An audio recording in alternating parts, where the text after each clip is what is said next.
So guys, for today's video, turuan ko kung paano mag-avail ng Unli Data. So, once mag-avail ka, kailangan mo ng GCash at saka itong application na to. Ayan, si Gumo PH. So, itong Gumo PH na ito is nasa Play Store. So, nandito, i-download nyo na lang. Punta kayo sa Play Store, then search nyo sa search engine.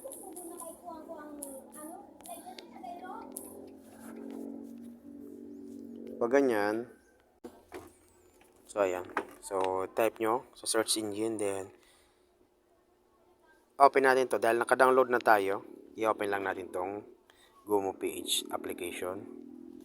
Then kailangan mo i-register yung SIM card phone number mo dito kay Gumo PH application. Gagawa ka ng account on password mo sa application to. Once na mag-register ka at saka mag-avail ka ng promo nila, mga promo is dito mo sila i-avail sa application. So, ulitin ko, kailangan ng legit na internet para maka-open ka nito na application once na mag-avail ka ng promo nila.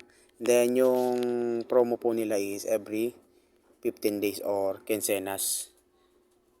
Halimbawa, for example, magkakatapusan or August 30 at saka August 15, doon po sila nagpapapromo or naglalapag ng unli data nila sa kay Gumo PH.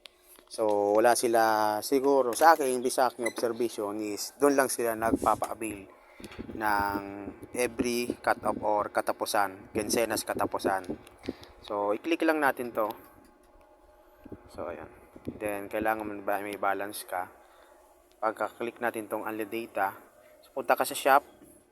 Dito sa shop. So, ayan. Punta ka lang dito sa shop. Then, dito. So, proceed payment. So, meron silang 599 na unli data. So, no capping yan. So, mas maganda to kasi hindi pa tingi-tingi. So, proceed natin to payment. Then, meron silang payment option. Yung payment option nila, debit card or GCash. So, dahil GCash yung application gagamitin natin is proceed natin itong ayan, GCash. Then, ito.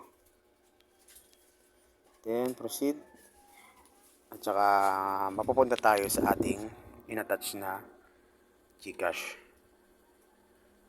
So, hintay lang natin. So, ayan. So, next lang natin. Ayan. So, kailangan meron tayong balance para makapag-avail tayo. Then, may receive tayo na OTP code, one time OTP code.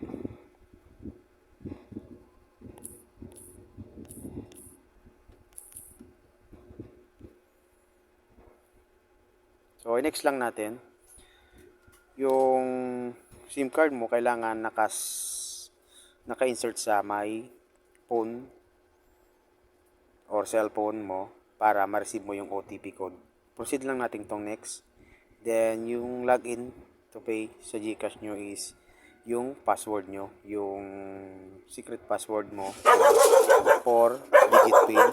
So, ano ko na ng pin na to. Then, pakalagay natin ng login natin sa GCash. Then, next natin to avail is kailangan natin mag-pay 599. Ayan. So, select lang natin to pay. So, ganun lang kadali. So, proceed. Click natin tong proceed. Proceed. Then, automatic yan.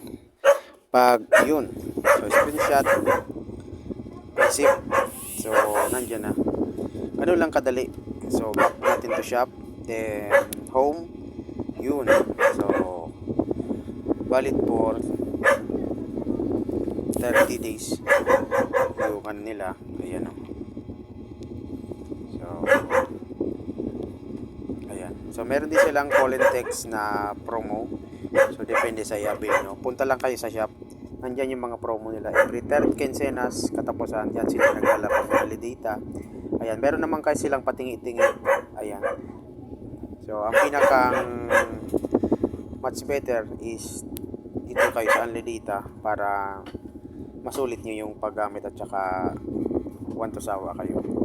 So ganito lang yung video natin, sana nagustuhan nyo, at kung nagustuhan yung video natin i-share, like po, share and share po din sa iba, at huwag mong kalimutan mag-subscribe sa ating YouTube channel para sa marami pang video tutorial na kagaya nito.